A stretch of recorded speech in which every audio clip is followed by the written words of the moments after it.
করছি গল্প থেকে পাঠ। আজ বিশ্বকবি রবীন্দ্রনাথ ঠাকুরের পোস্টমাস্টার গল্প থেকে পাঠ করছি। আজ দ্বিতীয় এবং শেষ পর্ব।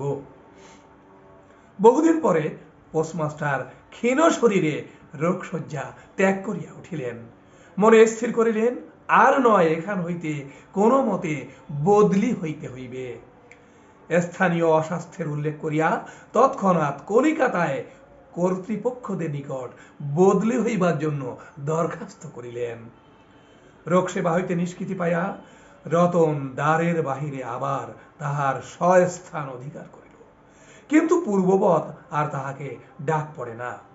মাঝে মাঝে উকি মারিয়া দেখে পোস্টমাস্টার অত্যন্ত অন্যমনস্কভাবে চৌকিতে বসিয়া অথবা খাটিয়ায় শুইয়া আছেন। রতন যখন আহ্বান প্রত্যাশা করিয়া বসিয়া আছে, তিনি তখন অধীর চিত্তে তাহার দরখাস্তের উপর প্রতীক্ষা করিতেছেন।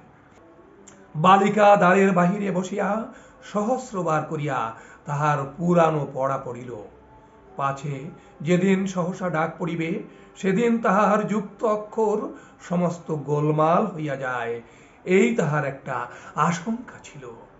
অবশেষে সপ্তাহখানেক পরে একদিন সন্ধ্যা বেলায় ডাক পড়িল।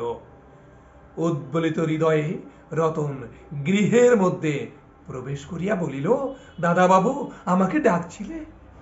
পোস্টমাস্টার বলিলেন, রতন, কালই আমি যাচ্ছি। রতন বলল, কোথায় যাচ্ছ দাদা বাবু? পোস্টমাস্টার বললেন, বাড়ি যাচ্ছি। রতন বলে, আবার কবে আসবে? পোস্টমাস্টার বলেন, আর আসবো না। রতন আর কোনো কথা জিজ্ঞাসা করিল না। পোস্টমাস্টার আপনি তাকে বলিলেন, তিনি বদলির জন্য দরখাস্ত করিয়াছিলেন, দরখাস্ত না মঞ্জুর হইয়াছে, তাই তিনি কাজে জবাব দিয়া বাড়ি যাইতেছেন। অনেকক্ষণ আর কেহ কোনো কথা কহিল না। মিটমিট করিয়া প্রদীপ জ্বলিতে লাগিল এবং এক স্থানে ঘরের জীর্ণ চাল ভেদ করিয়া একটি মাটির সরার উপর টপ টপ করিয়া বৃষ্টির জল পড়িতে লাগিল। কিছুক্ষণ পরে রতন আস্তে উঠিয়া রান্নাঘরে রুটি গাড়িতে গেল। অন্য দিনের মতো তেমন চটপট হইল না, বোধ করি মধ্যে মধ্যে মাথায় অনেক ভাবনা উদয় হইয়াছিল। পোস্টমাস্টারের আহার সমাপ্ত হইলে পরে বালিকা তাহাকে জিজ্ঞাসা করিল, দাদা বাবু, আমাকে তোমাদের বাড়িতে নিয়ে যাবে? পোস্টমাস্টার হাসিয়া করিলেন, সে কি করে হবে? ব্যাপারটা যে কি কি কারণে অসম্ভব তাহা বালিকাকে বোঝানো আবশ্যক বোধ করিলেন না। সমস্ত রাত্রি স্বপ্নে এবং জাগরণে বালিকার কানে পোস্টমাস্টারের হাস্যধ্বনির কণ্ঠস্বর বাজিতে লাগিল, সে কি করে হবে। ভোরে উঠিয়া পোস্টমাস্টার দেখিলেন তাহার স্নানের জল ঠিক আছে।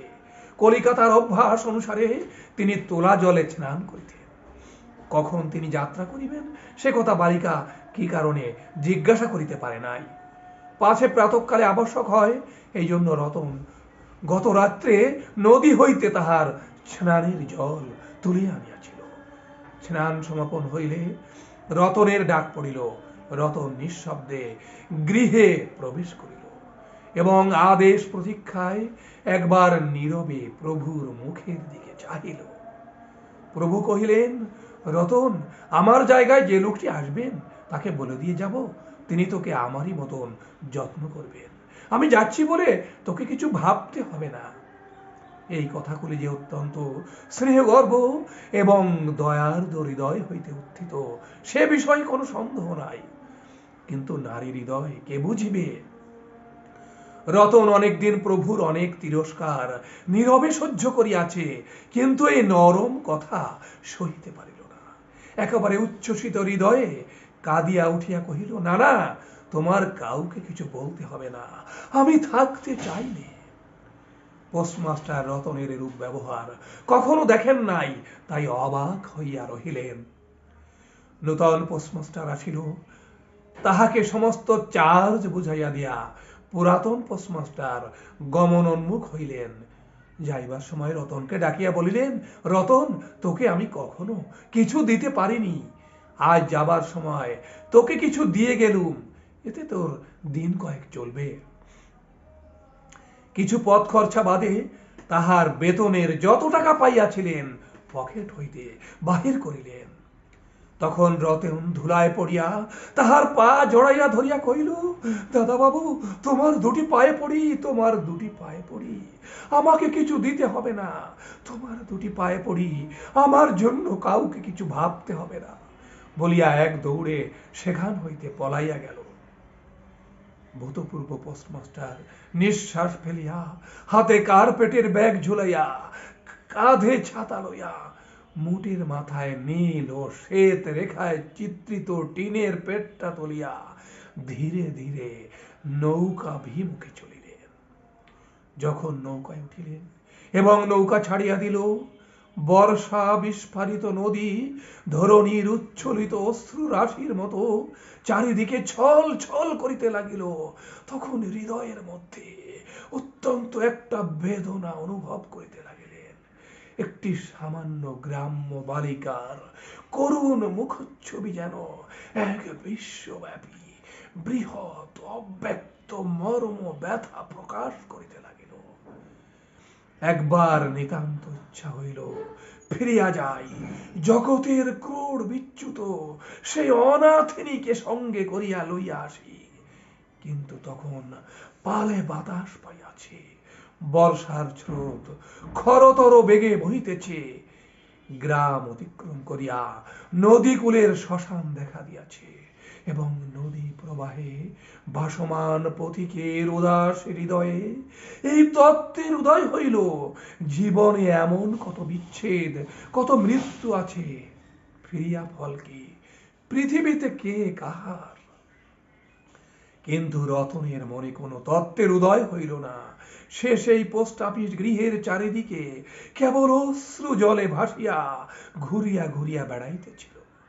বোধ করি তাহার মনে ক্ষীণ আশা জাগিতেছিল, দাদাবাবু যদি ফিরিয়া আসে। সেই বন্ধনে পড়িয়া কিছুতেই দূরে যাইতে পারিতেছিল না। হায় বুদ্ধিহীন মানব হৃদয়, ভ্রান্তি কিছুতেই ঘোচে না। যুক্তি শাস্ত্রের বিধান বহু বিলম্বে মাথায় প্রবেশ করে। প্রবল প্রমাণকেও অবিশ্বাস করিয়া মিথ্যা আশাকে দুই বাহু পাশে বাঁধিয়া বুকের ভিতরে প্রাণপণে জড়াইয়া ধরা যায়। অবশেষে একদিন সমস্ত নাড়ি কাটিয়া হৃদয়ের রক্ত শুষিয়া সে পলায়ন করে। তখন চেতনা হয় এবং দ্বিতীয় ভ্রান্তি পাশে পড়িবার জন্য চিত্ত ব্যাকুল হইয়া ওঠে।